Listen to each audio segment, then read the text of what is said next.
Boa noite a todos. Estamos retomando nosso estudo sobre saúde emocional para o tempo do fim. A nossa série que já está no capítulo 4. Hoje nós veremos, como está aqui no título, como vencer as emoções negativas. Até parece um título chamariz que a gente vai vender um passo a passo, que a gente vai cobrar pelo sucesso disso acontecer ou não. Não é nada disso, né? Nosso estudo sempre é bíblico. E creio que nos nossos momentos de perguntas e respostas nós vamos criar um debate para entendermos onde está a parte divina, onde está a parte humana, e dividiremos a parte humana na parte individual, né? E na parte de um profissional que bem pode complementar a ajuda divina, tá bom?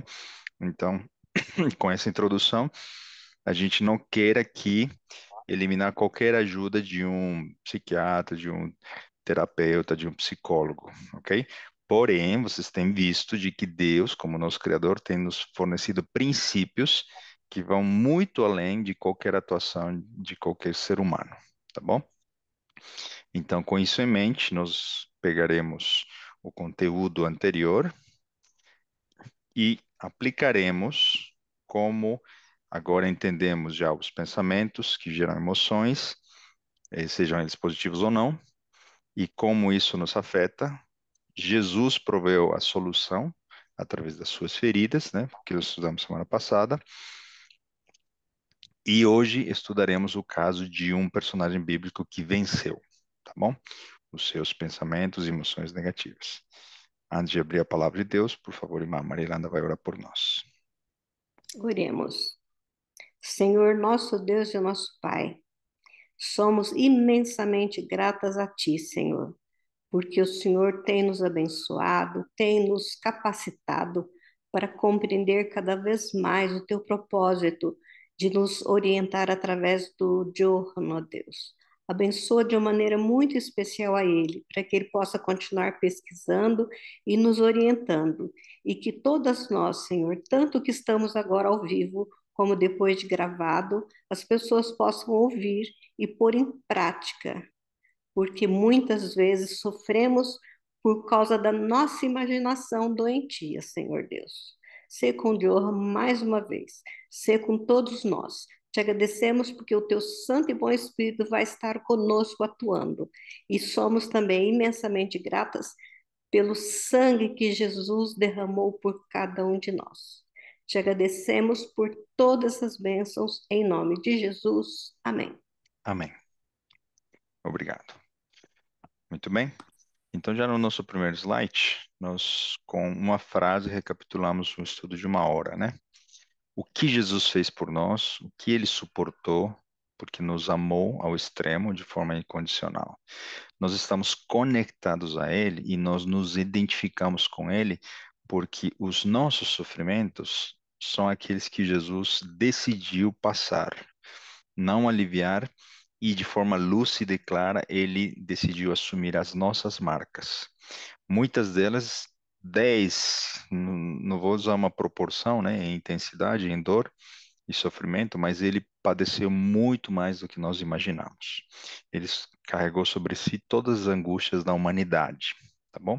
Por isso, ele é o nosso Salvador, ok?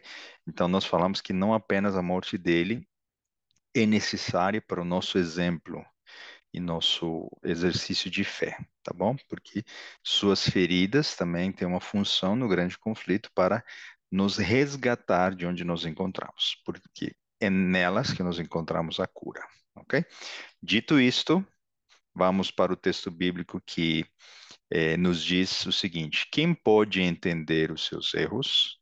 Expurga-me tu os que me são ocultos. É, creio que todos nós somos cientes, né? Temos pensamentos que controlamos, temos outros que nós não controlamos, da mesma maneira com as emoções. Então, quem conhece o seu próprio coração, creio que ninguém. Sempre estamos descobrindo algumas potencialidades, habilidades e, porém, também defeitos e coisas que carregamos do passado. Então, se a gente pudesse eh, ler outra versão, no mesmo versículo, Salmo 19:12, Quem poderá entender os seus próprios erros? Livra-me daqueles que me são ocultos. É uma prece que se encontra nos Salmos. Então, essa é a autorreflexão, creio que todos nós fizemos no passado, né? Por que nós somos assim? Por que carregamos esses pensamentos negativos? De onde eles vêm? Nós temos responsabilidade sobre eles? Conseguimos identificar todos os nossos erros? E onde está a nossa participação? E em que momento precisamos da ajuda de Deus, de um profissional? Ok? Então, nós vamos para responder, ainda usando os textos bíblicos, uma parte introdutória. O texto de Jó, um homem que sofreu com seus pensamentos, suas conclusões, e conclusões que os seus amigos o levaram a ter, ele disse, né? O que não vejo, ensina-me tu. Se fiz alguma maldade, nunca mais a hei de fazer. Ele se conhecia parcialmente até que chegou fundo na sua dor e no seu sofrimento. E um texto muito conhecido, né, para nosso assunto da nossa série, vira e mexe a gente parafraseia ele, né?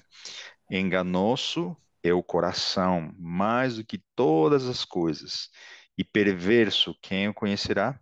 Ele nos leva a pensamentos positivos, que são fictícios, que são baseados em mentiras. Ele pode nos levar a pensamentos negativos, que também são ilusões, são fictícias. Para pensamentos reais, positivos e negativos, somente a verdade, a palavra de Deus e nosso relacionamento com Deus, para que entendamos o que de fato é baseado numa verdade. Um outro princípio que ficou nas lições anteriores é que o que nos contamina é o que sai da nossa mente através dos pensamentos.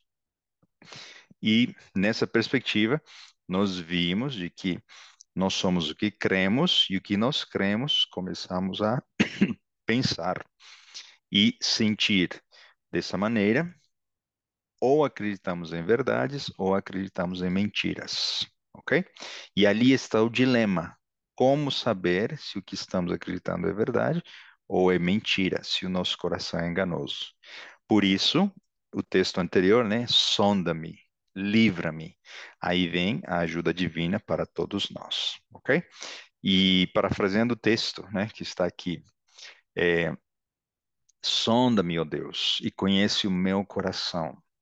Prova-me e conhece os meus pensamentos, e vê se há em mim algum caminho mau, e guia-me pelo caminho eterno.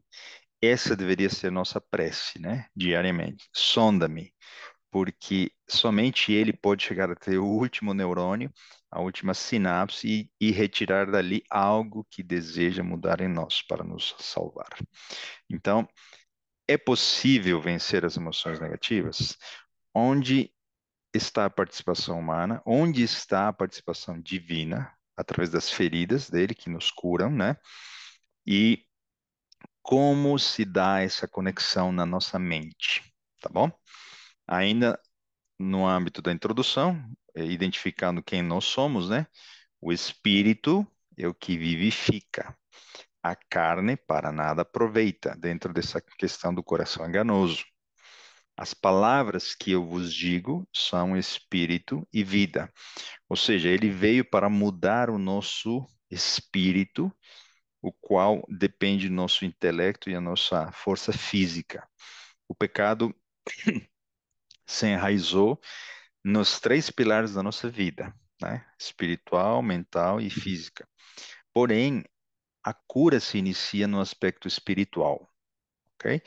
Essa é a transformação impossível para o homem, mas possível para Deus. O que Jesus está nos dizendo é que através do Espírito Santo, né, através do seu poder, nós podemos obter vida, ok? É, Mateus 17, 17 e 18 diz assim: Assim, toda árvore boa produz bons frutos, e toda árvore má produz maus frutos. Ou seja, se temos pensamentos maus, teremos o rosto fechado, triste, raivoso, rancoroso, atitudes, pensamentos, sofrimento, raiva, rancor e tudo mais, né? Porém, se o nosso coração, nossa mente está tem o Espírito de Deus, né? Está sendo limpado, purificado, produziremos alegria, bênção para outros e teremos uma fisionomia diferente, né? Obviamente. Verso 18 diz: Não pode a árvore boa dar maus frutos, nem a árvore má dar frutos bons. Embora algumas vezes nós possamos enganar os outros, né? Ou criarmos máscaras ou fachadas, ou nos camuflarmos diante de algumas situações, criando recursos, e a nossa mente é muito boa para fazer isso, de forma inconsciente, às vezes consciente, nós não podemos nos auto-enganarmos e muito menos enganarmos a Deus, tá bom? Então, Jesus nos diz, né? Eu sou a videira, vós os pâmpanos, né? Ou as varas. Quem está em mim e eu nele, esse dá muito fruto, porque sem mim nada podeis fazer. Então, aqui vem um princípio bíblico muito fundamental. Nós precisamos dele. Aquele termo usado muito, né? Pelos nossos irmãos evangélicos e até por nós mesmos, né? Só Jesus salva. Ele é tão poderoso que nós não imaginamos. Em nome de Jesus, né? É outra expressão que nós deveríamos usar e sempre nas nossas orações, porque há poder no nome dele e nas suas feridas, e nós podemos nos identificarmos com elas e abraçarmos essas promessas, tá bom? Então, o que Jesus vai nos dizer na sequência é através de Paulo, né? Posso todas as coisas em Cristo que me fortalece. Ou tudo posso naquele que me fortalece. Aqui a verdade sempre é absoluta, né? Então aqui não está dizendo assim, eu posso com algumas coisas. Eu posso só com as emoções, mas eu não posso com os sentimentos. Eu posso com o comportamento, mas não com os sentimentos. Não, a verdade é absoluta. Aqui a palavra é tudo posso, não pelas minhas forças, nunca. Nem tentemos fazer isso. Tudo posso naquele que me fortalece. Ok? Então, há quem diga, é impossível vencer X, X, Y, tal e tal coisa, tal e tal pecado. É impossível. A Bíblia nos diz, tudo posso. Isso não permite que eu me vanglorie por ter vencido alguma luta, algum pecado, e eu diga, agora eu estou puro, agora eu sou santo. Longe disso. Nunca poderemos dizer isso. O dia em que a gente pensar como um fariseu, né? Nós estaremos dando prova de que não entendemos o que significa tudo posso naquele que me fortalece, tá bom? Porém, vejam que quem é mais poderoso? O pecado e o seu poder ou Deus, seu amor e seu poder, né? Então, tudo posso naquele que me fortalece. Vamos adiante. Então, que a gente, com as nossas próprias forças, na maneira como fomos educados, no nosso instinto, né, de proteção, etc., que nós fazemos com os pensamentos e emoções negativos? Nós tentamos cortar, inibir, suprimir, dissuadir, tentamos argumentar conosco mesmo. Não, vamos pensar em outra coisa, deixa sair para caminhar um pouco aqui, deixa assistir alguma coisa, deixa comer, deixa comprar, deixa conversar com alguém, deixa tomar um banho, deixa dormir um pouco. Tudo isso é bom. Não estamos dizendo que não seja, né? O que estamos dizendo é que essas tentativas nos ajudam parcialmente, ok? Outro engano, né? Um auto perdão. A gente começa a amaciar, calma, você foi vítima, né? A gente começa, não, a culpa não é sua, você sofreu, teve um agressor. Então, ou a gente estabelece metas, não? Ano que vem eu vou fechar essa porta, virar essa página e será tudo diferente. A gente começa a fazer promessas e creio que todos nós já passamos por isso. Quantas vezes nós fizemos promessas que nós não cumprimos? Isso não impede que nós continuemos trabalhando com essas promessas e Deus nos ajudando a cumpri-las. Porém, se dependermos apenas das nossas próprias forças, nós geraremos frustrações, desânimo e voltaremos a cair no mesmo buraco e a saída aparentemente será mais difícil.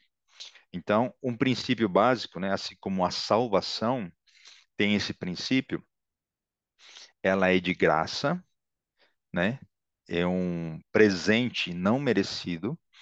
Então, para mudarmos os pensamentos e as emoções negativas, existe uma participação humana na decisão, nós vamos ver em outros aspectos também, princípios que nós estudaremos, tá bom?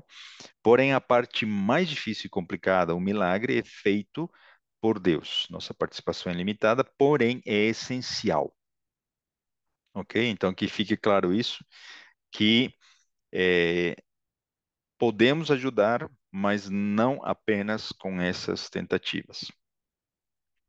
Vamos adiante. João 8,34, respondeu-lhe Jesus, disse, em verdade vos digo, que todo aquele que comete pecado é servo do pecado. Algo que a gente vai entender hoje é que não é apenas o agressor que comete pecado, ok? Quando nós somos agredidos, maltratados, alguém nos traiu, nos maltratou, foi abuso físico, sexual, qualquer tipo de abuso, nós geramos uma resposta natural e automática, raiva, rancor e tudo isso que nós já citamos. Se nós pensamos tudo isso e acreditamos que não existe solução para isso, né? Lembra daquela questão das mentiras, né? Nós replicamos a imagem do agressor ou a imagem, em última instância, do inimigo, que é o plano dele. Então entramos num ciclo de pecado. Por quê? Acreditando numa mentira, nós não somos libertos pela verdade, nos corroemos por dentro, geramos um mal para o nosso sistema imunológico e vira e mexe quando a gente entra na mesma situação, nós estamos pecando, porque nós temos a solução diante das nossas mãos, pela fé, né? Para abraçarmos essa graça. Porém, nós, ao replicarmos essa raiva, dando um exemplo, né? Se alguém me fez mal, eu fiquei com raiva, eu posso retransmitir isso para minha esposa, meus filhos, eu estou pecando. Então, nessa perspectiva, é, todo aquele que comete pecado é servo. Então, nós ficamos escravizados desses pensamentos negativos e emoções negativas, tá bom? Então, por isso, nós precisamos de liberdade baseada na verdade para obter essa cura. E aí vem João 8,32, que diz, né? E conhecereis a verdade, e a verdade vos libertará.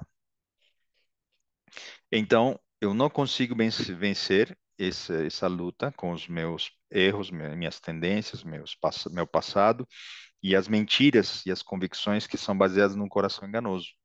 Então, eu preciso da ajuda, né? Eu preciso de um intercessor, eu preciso de um salvador.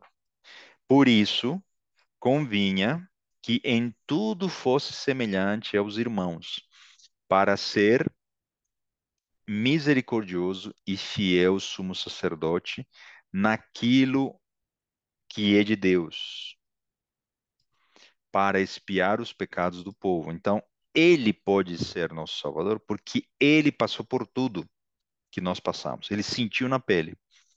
Porque naquilo que ele mesmo sendo tentado padeceu, pode, então, socorrer aos que são tentados. E nós já estudamos em quais aspectos ele foi tentado, e se nós olharmos a inspiração, né, Ellen White e Isaías diz, né, em tudo foi tentado, ok?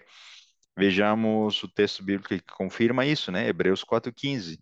Porque não temos um sumo sacerdote que não possa compadecer-se das nossas fraquezas, porém que, como nós, em tudo foi tentado, mas sem pecado. Você pode aqui citar qualquer pecado, ok? Perdão, qualquer tentação que pode gerar um pecado. Jesus passou por isso.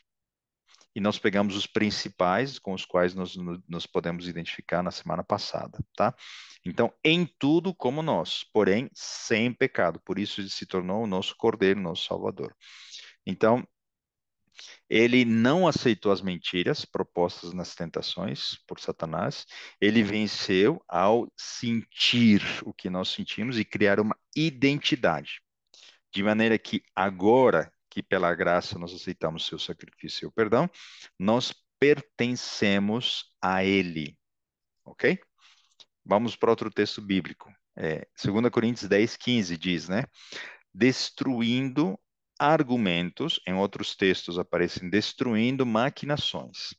Se a gente pudesse pegar essa palavra, um argumento, o que que é um argumento? É um raciocínio, é um pensamento lógico que é estruturado baseado numa convicção, que pode ser positiva ou negativa. Neste caso, o aspecto é negativo. Então, quem vai destruir esses argumentos nossos, essa lógica humana que nos leva a crer, eu sou lindo demais, eu sou feio demais, eu sou menosprezado, eu sou isso, eu sou aquilo, não valho nada. Esses argumentos, né, e toda a altivez que se levanta contra o conhecimento de Deus e levando cativo todo o entendimento à obediência de Cristo. Então aqui começa o primeiro princípio que nós vamos focar no estudo de hoje. Nós precisamos o quê? Fazer? Levar todo argumento, todo pensamento, todo entendimento, né, a Deus, para que obtenhamos nele obediência de Cristo, ok? Então, se nossos pensamentos nos afastam de Deus, esses argumentos baseados em convicções também nos afastam do conhecimento de Deus. Se Satanás distorceu a imagem de Deus em nós, né? Então nós precisamos reconstruir essa imagem de Deus em nós e buscarmos um relacionamento com Ele de confiança para que possamos levar a Ele todo argumento, toda convicção, toda maquinação, todo sofrimento, todo pensamento. Porque a vida eterna é esta, né? Que te conheçam a ti, o único Deus verdadeiro, e a Jesus Cristo, a quem enviaste. Em outro, com outra ênfase, né? Aqui só destacando esse fato, levando cativo todo entendimento à obediência de Cristo. Então, o que que Deus está nos pedindo aqui? Isso é muito importante. Deus não nos está pedindo para reprimirmos os pensamentos, para controlarmos. Ele está pedindo para que nós levemos, para que nós compartilhemos, falemos todo pensamento que seja expresso através de uma oração. Ok?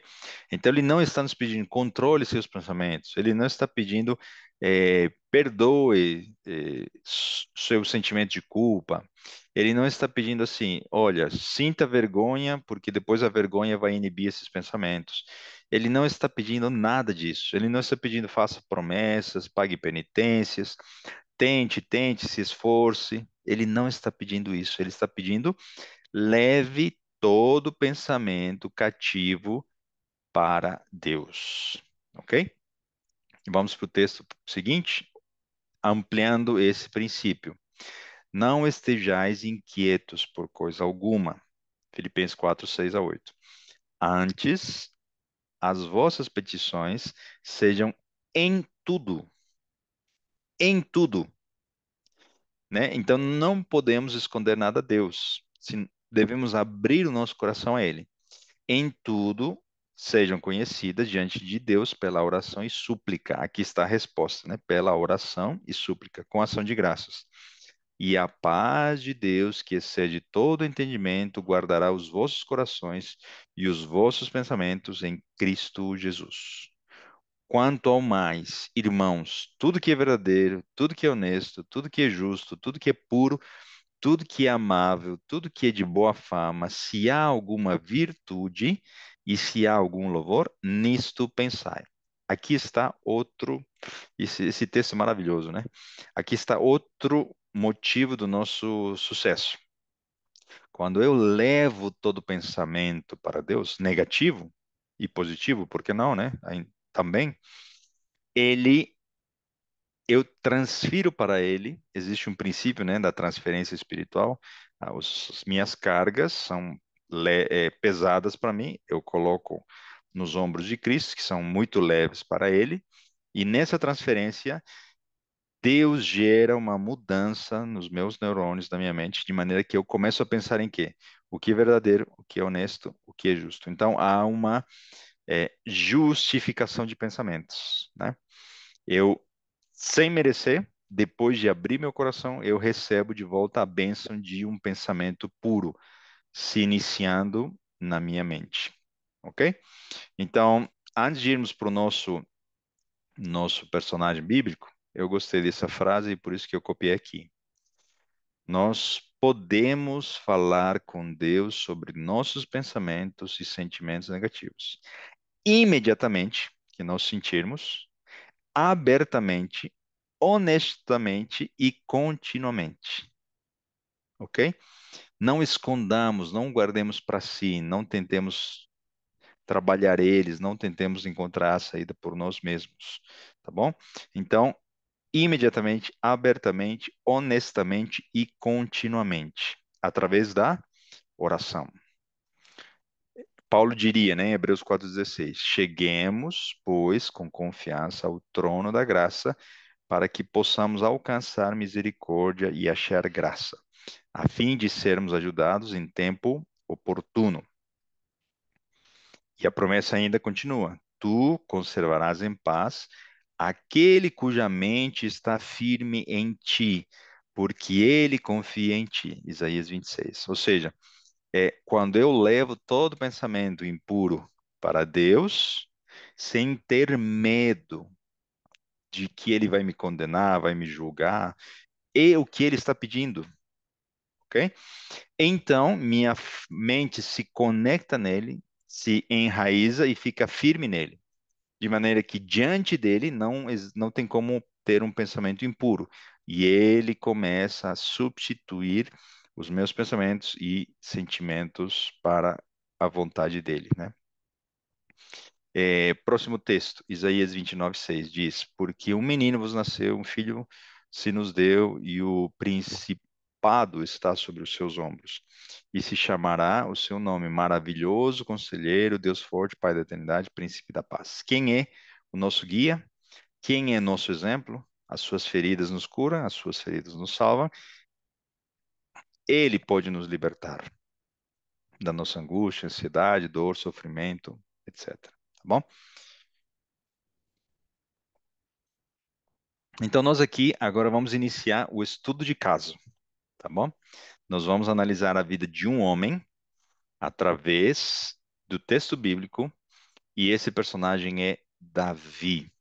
Nós vamos usar uns salmos onde ele abre o coração a Deus numa prece sincera e ele encontra vitória para a sua angústia, ok? Esses salmos é o Salmo 109. E o texto diz assim: ó Deus, do meu louvor não te cales. Então, como se inicia? Salmos são composições, melodias, né, que eram usadas para o louvor, adoração. E esse não é diferente, porém, ele está escrito em forma de oração. Então, ele começa o quê? Louvando. Esse é um detalhe muito importante. Pois a boca do ímpio e a boca do enganador estão abertas contra mim. Então ele começa a falar de uma terceira pessoa. Não está falando de Satanás. Está falando de alguém que está trazendo mentiras e difamando ele para outras pessoas. Tem falado contra mim com uma língua mentirosa. Eles me cercaram com palavras odiosas e pelejaram contra mim sem causa. Vejam o resultado. As outras pessoas acreditaram, cercaram ele e começaram a lutar, a brigar com ele, baseados em uma mentira, ok? Essa outra pessoa está proferindo calúnias, difamando o rei Davi. Em recompensa do meu amor são meus adversários, mas eu faço oração. Então, o que Davi está dizendo? Que ele amava a essa pessoa, tá? E ele se tornou um adversário. Porém, ele está abrindo o coração através da oração. E me deram mal pelo bem e ódio pelo meu amor. Ou seja, em retribuição ao amor, ele está recebendo ódio. Já aconteceu isso com você?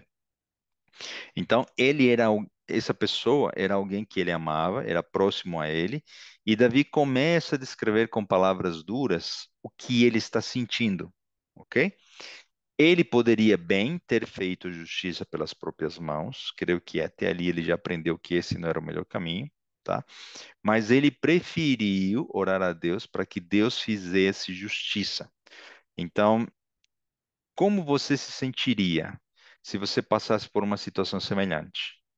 Você procuraria a justiça para ser ressarcido de uma dívida, é, ou você abriria o seu coração a Deus? Obrigado pelo aviso. Aqui tem uma janelinha vermelha mesmo. Eu vou interromper o compartilhamento e vou compartilhar de novo, tá bom? Para ver se funciona. Eu mesmo estou me sentindo incomodado com isso.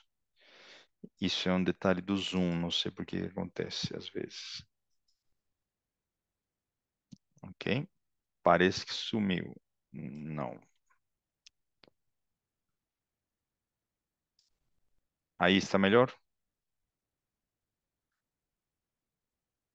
Bom, aparentemente eu coloquei em outro lugar. Vamos adiante, ok? Para não gastarmos nosso tempo. Então, versículo 6. Põe sobre ele um ímpio, e Satanás esteja à sua direita. Olha, ele já começa a dizer que Satanás está usando esse personagem, tá? Então ele está desejando o quê? Que Satanás esteja ao lado dele. Ou seja, ele está desejando a pior companhia para esse homem, tá? Versículo 7. É, quando for julgado, saia condenado, e a sua oração se lhe torne em pecado. Ou seja, ele não quer misericórdia para esse homem, e ele quer justiça. É como se ele estivesse dizendo assim: Senhor, se ele orar, que ele não seja atendido, que sua oração seja em vão e que se torne pecado porque ele é um mentiroso. Não perdoe ele, mesmo se for se arrepender, não tenha misericórdia dele. Será que nós reagiríamos assim com alguém que tenha nos causado mal? Vejam a sinceridade e honestidade de Davi. Ele está falando os seus pensamentos, ok? Versículo 8. Sejam poucos os seus dias e outro tome seu ofício. O que que ele está dizendo aqui? Que ele morra, que ele perca o emprego, que ele fique doente, que seus dias sejam curtos. Davi ele está transmitindo angústia, raiva, tristeza, ira, fúria e não está contendo sua vontade de que o outro seja prejudicado, ferido, morto e assim por diante. Ele não fica ali apenas, vejam como ele vai aumentando a intensidade das palavras. Agora ele vai falar dos seus familiares. Sejam órfãos os seus filhos e viúva a sua mulher, ou seja, que ele morra e então seus filhos fiquem órfãos. Sejam vagabundos e pedintes os seus filhos e busquem pão fora dos seus lugares desolados. Ele está pedindo que ele sofra, que ele sinta fome, que ele seja, que ele tome do próprio veneno que ele está fazendo, né, contra Davi. Então, ele está sofrendo tanto que ele está desejando a destruição e o mal contra aquela pessoa. Isso só pode ser resultado de um coração sincero. Quantas das vezes a gente usa uma expressão muito comum aqui no Brasil, né? Eu não desejo isso para ninguém. Isso é um desejo altruísta, sem dúvida, né? E nós não estamos dizendo que a pessoa que fala isso seja mentirosa. Ao contrário.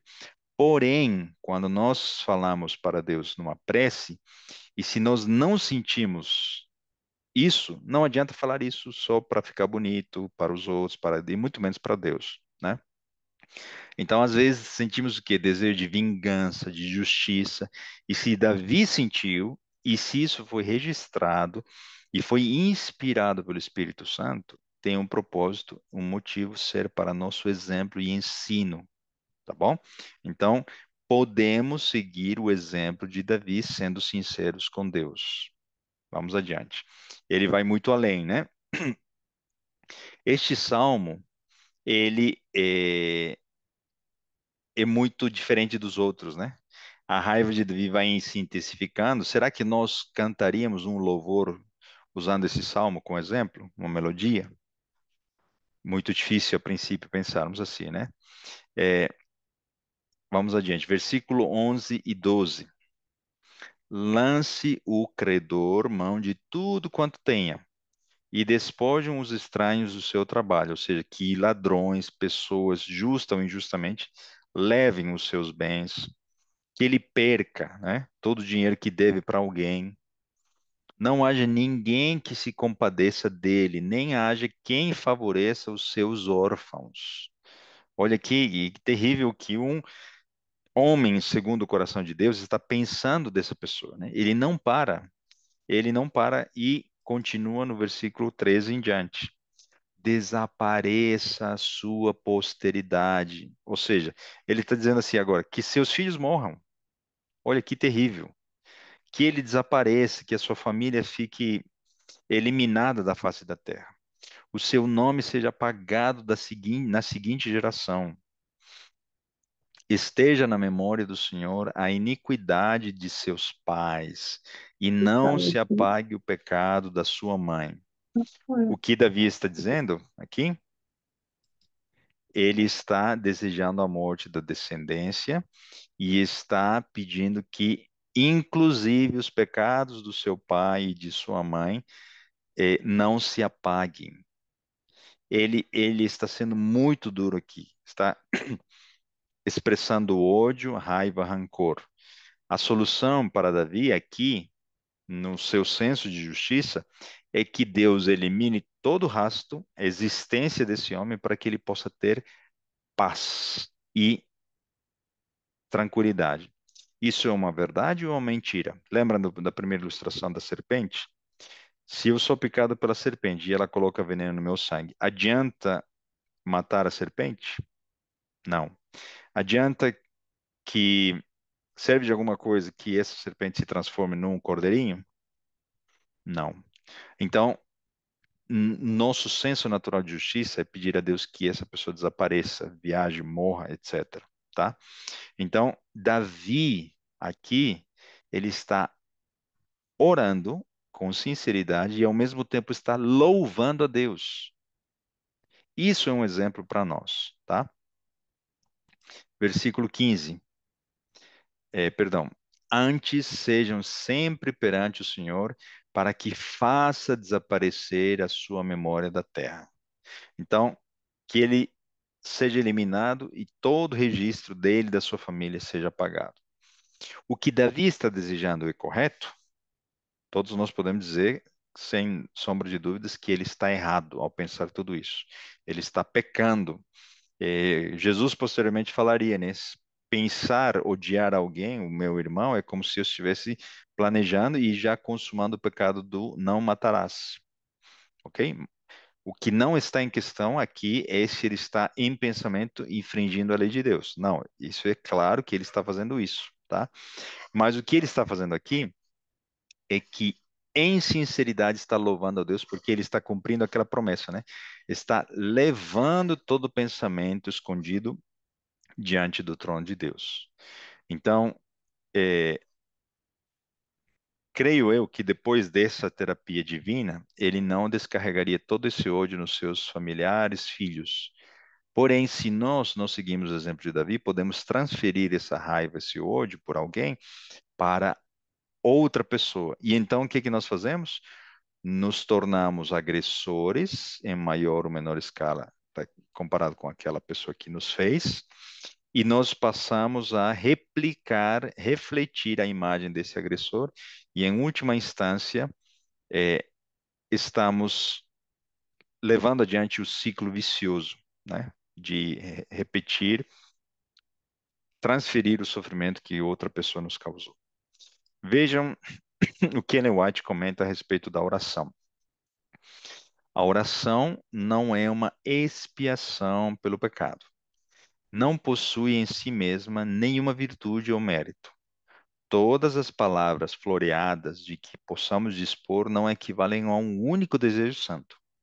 As mais eloquentes orações não passam de palavras ociosas, se não exprimirem os reais sentimentos do coração. Mas a oração que provém de um coração sincero, quando se exprimem as simples necessidades da alma, da mesma maneira que pediríamos um favor a um amigo terrestre, esperando que o mesmo nos fosse concedido, eis a oração da fé. Deus não deseja nossos cumprimentos cerimoniais, mas o inarticulado grito de um coração quebrantado e rendido pelo senso de seu pecado e indizível fraqueza. Esse alcançará o Pai da misericórdia. Perdão, alcançará o Pai de toda a misericórdia. Isso está no livro Maior Discurso de Cristo, página 86. Perceberam como, é claro, o coração sincero gera uma oração sincera. Então, quando Davi estava angustiado, né, e ele perdeu um filho, né? Ele estava orando pelo bebê, ele orou, louvou, abriu seu coração, pediu que a vontade de Deus seja feita. Ele estava em prantos, colocou cinzas na sua roupa, etc. Depois ele perdeu o filho, o primeiro filho que teria como Betseba, né? Então ele já tinha aprendido e tinha passado por essa experiência com, com Deus. Por isso ele estava colocando aqui em prática, né? Um outro exemplo, um outro personagem que nós vemos aqui é Jó. Quando ele perdeu tudo, ele abriu seu coração a Deus, o acusou, né? Ele achava que Deus causava esses males e se ajoelhou e adorou. Então ele adorou a Deus, questionando a Deus. Adorou porque ele confiava nele e ele depositou as suas feridas e dores. Ana, você se lembra de Ana, a mãe de Samuel? Ela ia todo ano para o templo. Ia, e nós não sabemos as primeiras idas se ela ia com alegria e depois foi mudando seu semblante, mas finalmente, quando ela abriu seu coração com amargura, com prantos, ela orou a Deus, né? Clamou, chorou por um filho, então Deus atendeu, ok? Então, como é que nós vamos ao templo? Como nós vamos para a casa de Deus? A semana foi trágica, alguém fez algo mal contra nós. Nós chegamos lá, nós colocamos a roupinha bonitinha, mudamos o semblante, entramos sorrindo, conversando com todo mundo e escondemos as nossas inquietações, lutas, dores diante de Deus, só para mantermos as aparências. Davi não fazia isso. Isso nos traz uma lição muito, muito poderosa, né? Às vezes, pelas aparências, nós estamos tentando manter algo que não é sincero. Tem dia, não haverá problema nenhum. Nós chegaremos de cara fechada, em oração, choraremos, ficaremos em silêncio, só Deus e nós, e Deus se agraciará da nossa atitude sincera e honesta, ok? Como foi que Jesus venceu? Ele levou todo o pensamento ao seu Pai. Você se lembra que ele foi tentado para também ter pensamentos e emoções negativas? No dia de Getsemane, ele foi tentado na cruz, porém ele disse o quê? Se possível, passe de mim esse cálice. A dor está terrível, Pai. Então ele foi honesto. Olha, estou querendo desistir, mas que não seja feita a minha vontade, e sim a tua. Por que me abandonaste? Olha a frase, olha a expressão que define a honestidade de Jesus ao dizer: Olha, eu estou me sentindo abandonado. O Senhor me abandonou. Ele não substituiu seus pensamentos, ele não se perdoou a si mesmo, ele não sorriu e falando: Eu amo os meus filhos, eu vou morrer aqui feliz para que eles vejam de que eu fiz esse sacrifício com alegria, né? E tantos outros pensamentos que a gente poderia criar aqui. Não.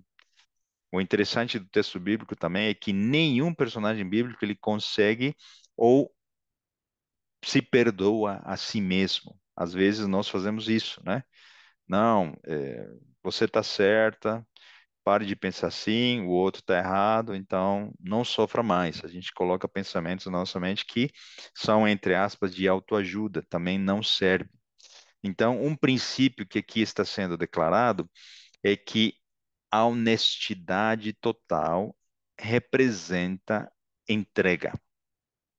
Quando nós não somos honestos com Deus, nós não estamos entregando tudo para Ele. É como se eu falasse para Ele assim: olha, Senhor, entrego meus filhos, minha família, minha esposa, meus planos, etc. Mas esse daqui, esse assunto aqui, está comigo. Esse daqui me causa dor, me causa sofrimento, não consigo vencer. Esse daqui é comigo. Então, o que que eu estou dizendo para Deus? Assim, eu cuido disto e o Senhor cuida do resto. Então, não estou adorando de verdade. 100% de honestidade representa 100% de entrega. E às vezes a nossa falha está ali, né? Entrega o teu caminho ao Senhor, e no mais Ele fará. Estamos entregando tudo a Ele? Estamos levando a Ele todos os nossos pensamentos? Qual foi a atitude de Cristo, né? Agora a minha alma está perturbada. Jesus está sendo honesto, né? E que direi eu, Pai, salva-me desta hora. Mas para isto vim e a esta hora. Então, Jesus foi 100% honesto consigo mesmo e com o Pai.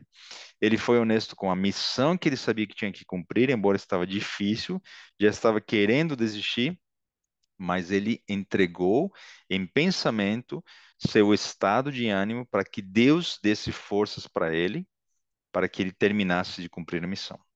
O pai conseguia carregar o fardo dele, que era muito, muito pesado. Então, levou os pensamentos àquele que poderia lhe dar vitória. Esse é outro princípio. Nós levamos, por que os pensamentos para outra pessoa divina? Porque ele consegue levar os fardos por nós. Então, Davi escolheu ser honesto, ok? Ele não escolheu parecer forte ou perfeito. E aqui é um chamado para talvez nós, líderes, né? Ou pessoas que na nossa família, no nosso trabalho, nós precisamos, se preciso for, em algum momento, chorar, gritar dentro do nosso ambiente, né? Para que não firamos ninguém, obviamente, né? Não vamos gritar para alguém, estamos dizendo assim, é, falar alto em oração com Deus também. Então, quando nós tiramos nossa máscara, então Deus pode fazer o quê? O milagre em nós. Davi não escondeu nenhum dos seus pensamentos. Ele não tentou é, ser ou parecer perfeito, ok? Ele levou todos os seus argumentos, senso de justiça própria e tudo o mal que ele desejava, tá? E aqui começa uma. Vamos adiante para o texto bíblico. Salmo 109, 16 e 17 diz assim: Porquanto não se lembrou de fazer misericórdia, antes perseguiu ao homem aflito e ao necessitado, para que pudesse até matar o quebrantado de coração, visto que amou a maldição, ele lhe sobrevenha. E assim como não desejou a bênção, ela se afaste dele, continua o desejo de mal para essa pessoa. Assim como se vestiu de maldição, como sua roupa, assim penetre ela nas suas entranhas, como água em seus ossos, como azeite. Seja para ele como a roupa que o cobre e como o cinto que o cinja sempre. Seja este galardão dos meus contrários, da parte do Senhor e dos que falam mal contra a minha alma. Não haja ninguém que se compadeça dele, nem haja quem favoreça os seus órfãos.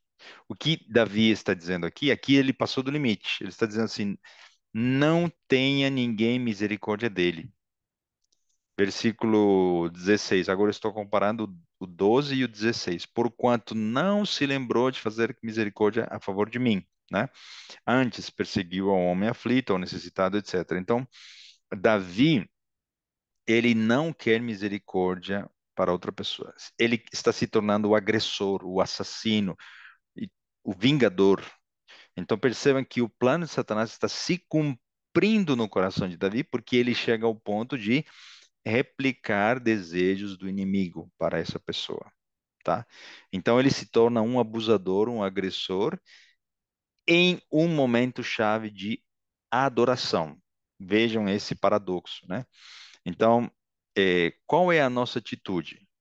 Nós, se nós recebemos uma injúria, uma calúnia, uma pessoa mente a respeito da nossa integridade, de nós, né? Nós sentimos o quê? Raiva, né? Indignação. Ao sentir isso, nós vamos desejar o mal para a pessoa. Então, esse mal vai contra o princípio que Jesus disse: não matarás se preciso for em pensamento, né? Então, nós precisamos entender que a vítima, o caluniado, né? E o agredido precisa de perdão tanto quanto o agressor, o caluniador, o abusador, tá? Eu também preciso de restauração. Não preciso apenas exigir justiça, tá? Então pensamos que como a culpa é do outro e nós somos vítimas, é, ele precisa receber a justiça. E isso é uma mentira. Nós também precisamos de alívio, perdão e cura, tá? Então, para evitarmos reproduzir a imagem do agressor. Vejam o que diz Ellen White a respeito. Os trabalhadores ativos não têm tempo de se ocupar com as faltas do próximo. As faltas e fraquezas dos outros não fornecem alimento para a vossa vida. A maledicência, isso aqui, de outra maneira, é traduzido, né? As pessoas que falam mal. O falar mal é uma dupla maldição que recai mais pesadamente sobre quem fala do que quem ouve. Então, duas coisas que são diferentes, né? Em oração, podemos desejar o mal e falar a sinceridade do nosso coração. Porém, quando se inicia o processo de transformação, nós não podemos apenas falar para outras pessoas. Essa fala íntima tem que ser apenas para Deus. Estão entendendo? Porque senão eu estou pecando em dupla. Eu estou gerando o quê? Dupla maldição para mim. Sobre quem fala do que sobre quem ouve. Quem espalha as sementes da dissensão e discórdia colhe em sua própria alma os frutos mortais. É, às vezes nós queremos que outra pessoa morra, mas nós estamos engolindo veneno, né, em dose dupla. O próprio ato de olhar para o mal nos outros desenvolve o mal em quem olha. Detendo-nos sobre as faltas do próximo, somos transformados na sua imagem. Outro princípio, né, bíblico da nossa sede de saúde emocional. Nós somos transformados por aquilo que contemplamos ou nos dedicamos em pensamento. Aqui começa uma mudança. Vejam que o texto bíblico de aqui nós vamos para o fim do nosso estudo. Aqui começa o quê? Davi começa a dizer: Mas tu, ó Deus, o Senhor, trata comigo por amor do teu nome, porque a tua misericórdia é boa. Livra-me. O que ele está dizendo aqui agora é: Senhor, tudo que eu estou pensando me faz mal, não deveria. Eu preciso de misericórdia. A tua misericórdia é boa. Livra-me. Me livre desses pensamentos, me livre dessa angústia, dessa dor. Então ele enxerga e ele clama por libertação.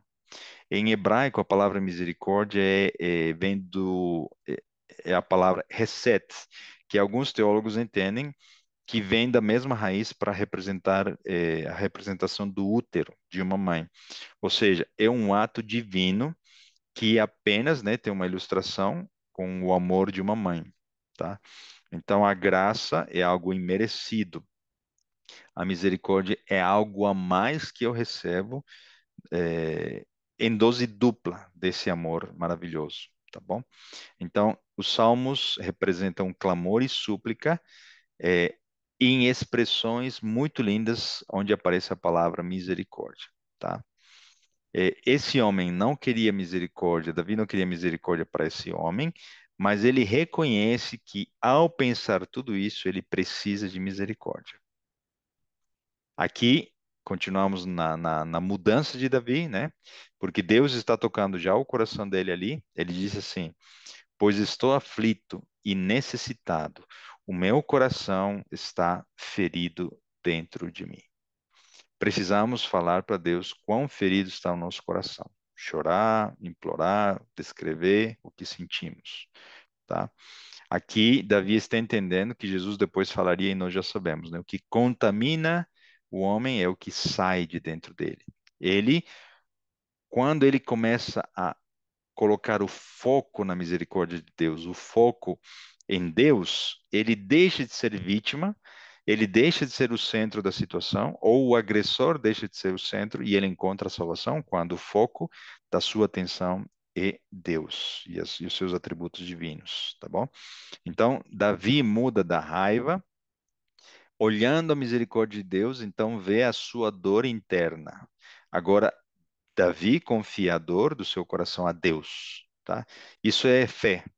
Isso é fé em ação que nos permite entender esse processo, ok? Qual seria ele? Usando aqui uma ilustração bem rápida. Ele sentia raiva, fúria, desejo de vingança. Quando ele apreciou a misericórdia divina, os atributos, ele então conseguiu dizer: Senhor, eu estou sentindo uma dor, eu preciso de ajuda. E nessa perspectiva, é, a dor e o sofrimento escondem, na verdade, um sentimento de raiva e fúria por outra pessoa, pelo agressor. Se nós olharmos o que ocorreu com Adão e Eva no passado, eles, eu coloquei aqui também, né? Eles se esconderam, se protegeram, depois se justificaram e depois culparam um ao outro. Não é o que nós tendemos a fazer, já que estamos com a natureza pecaminosa, né? Escondemos nossa dor ao sentirmos raiva e fúria. Nos protegemos criando estruturas mentais para dizer que o problema está no outro. Então, nos justificamos a nós mesmos, não enxergando que também precisamos de ajuda. E o outro passa a ser o centro de tudo, o agressor, e nós passamos a imitarmos a imagem do agressor e a imagem de Satanás. Então, a raiva, e usando o exemplo de Davi aqui, né, é um sentimento e é uma emoção de autoproteção. Por quê? Quando eu encontro com aquela pessoa que me agrediu, eu demonstro raiva para essa pessoa. O que que eu estou dizendo para ela? Não vou permitir que você faça isso de novo. Não vou deixar que você cometa o mesmo erro comigo. Então, é um sentimento natural de autoproteção. Então, a raiva me contamina e esconde o meu sofrimento que está no fundo do meu coração, tá bom? E aqui um parêntese, né? Um estudo da Universidade de Yale encontrou de que 1 minuto de raiva deixa por entre 4 a 5 horas o sistema imunológico debilitado. Então, quem tem raiva, outra conclusão desse estudo, ele tem mais de 2 a 3 vezes chances de infartar, ok? Então, vejam o segredo da vitória, indo para o fim do nosso estudo. Davi entrega seus pensamentos, fala a Deus, retira essa couraça, esse escudo de proteção que é a raiva. Então ele olha e se lembra da misericórdia de Deus, aprecia esse tributo divino, demonstra a sua dor, né, a Deus e ele se entrega totalmente para então receber o perdão. Está aqui o passo a passo no exemplo que nós estamos analisando de Davi. Então vejam que essa jornada, esses passos, ele vai de dentro para fora, né? De dentro do coração da sua mente, todo sofrimento, ele muda a sua feição, o seu sofrimento. Esse seria a maneira como obter vitória. Como seria o caminho oposto? Como seria, usando um exemplo, nós não vamos analisar aqui, né? Mas eu trouxe aqui a Esaú, por exemplo. O ciclo oposto. Ele reteve seus pensamentos, sentiu ira, raiva, rancor contra Jacó. Ele apreciou a sua própria justiça. Ele tem que morrer, tenho que matar ele, né? Enganou meu pai e me enganou. Então ele criou uma série de proteções e pensamentos, planejou a vingança E ele desvirtuou a imagem de Deus pensando que a mãe tinha pecado, né, contra Deus e contra ele, o irmão, e Deus era injusto. Então, essa é a maneira como a qual nós temos na Bíblia um exemplo de como obter o sucesso e vitória sobre os nossos pensamentos e emoções, e um exemplo de como sairmos derrotados, né? Então, vamos adiante no texto bíblico que é foco do nosso estudo hoje. Versículo 23 a 29. Vou-me como a sombra que declina, sou sacudido como o gafanhoto. De jejuar estão enfraquecidos os meus joelhos, a minha carne emagrece, e ainda lhes sou opróbrio. Quando me contemplam, movem as cabeças. Ajuda-me, o Senhor, meu Deus, salva-me segundo a tua misericórdia, para que saibam que esta é a tua mão e que tu, Senhor, o fizeste. Então ele começa aqui a desdobrar a confiança que ele tem em Deus. Amaldiçoem eles, mas abençoa tu. Quando se levantarem, fiquem confundidos e alegre-se o teu servo. Vistam-se os meus adversários de vergonha e cubram-se com a sua própria confusão, como, como com uma capa. O versículo 30, como termina? Louvarei grandemente ao Senhor com a minha boca, louvá-lo-ei entre a multidão. Davi muda de dentro para fora, expressa sua dor, a sua raiva, pede ajuda, recebe o perdão e ele termina louvando ao Senhor. É como se as suas lágrimas, o seu rosto começasse a mudar e ele termina o salmo, né, inspirado pelo Espírito Santo, com o louvor, da mesma maneira que ele começou. Então ele foi consciente ao templo, ele disse: Eu vou te louvar, Senhor. E ele começa e despeja toda aquela intensidade de desejos ruins. E no final, ele termina louvando, agradecendo a misericórdia de Deus. Pois se porá à direita do pobre, para livrar dos que condenam a sua alma. Está falando de Deus, né? Ele sabe quem é o refúgio dele, quem pode abraçá-lo espiritualmente falando, porque ele encontrou ali o quê? A saída. E algo que nós precisamos lembrar, né? Que Paulo nos diria: não vos vingueis a vós mesmos, amados, mas dai lugar à ira, porque está escrito: minha é a vingança, eu recompensarei, diz o Senhor. Nós não mudaremos se formos ver o nosso agressor ferido, magoado. Deus vai fazer justiça. Podem crer, mais tarde ou mais cedo, isso será verdadeiro. Então, o resumo de Salmos 109 é a mudança da ira, reconhecendo a dor e terminando em louvor. E qual é o mecanismo espiritual para que nós possamos conseguir o mesmo que Davi conseguiu?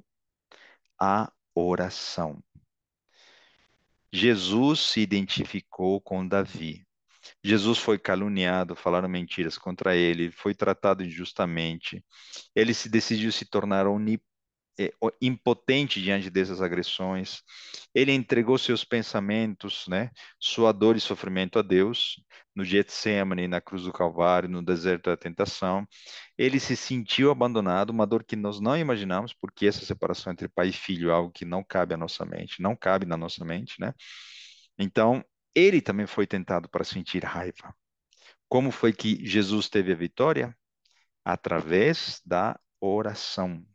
Então Jesus lhe disse, terminamos com esse exemplo aqui, a Pedro, né? Embainha a tua espada, porque todos os que lançarem mão da espada, a espada morrerão.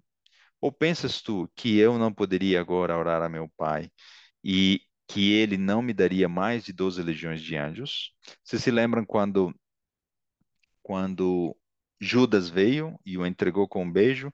E então veio uma arma, né? Os soldados. E então Pedro, o que que ele quis? Ele repetiu o ciclo muito rápido, né? Emoções negativas, desejo de vingança, de justiça, defesa do seu amigo. E como que Jesus atuou? Já tinha orado, já tinha entregado sua suas angústias ao Pai, então ele estava sereno, em paz, em tranquilidade, perdoando o agressor, e disse: Pedro, se eu quisesse, seria liberto, apenas pedindo legiões de anjos nos livrariam, tá bom? Então, nós finalizamos com esse resumo, ok? Salmo 109 está nos dizendo de que a cura é um processo, não é um evento. Não é que você ora e você sai e a varita mágica de Deus chegou e você sai totalmente transformado. Não isso. Às vezes nós vamos precisar orar minutos, horas, semanas e, por que não, alguns meses. Ok? Alguns estudiosos dizem de que em 21 dias pode também se operar uma mudança. Se nós, e por isso que nós temos 21 dias, Daniel, em oração, né? É, as vigílias que nós planejamos, né? 40 dias de jejum, de oração, são momentos especiais onde nós podemos obter a vitória, ok? Então não é um evento, é um processo, assim como a salvação.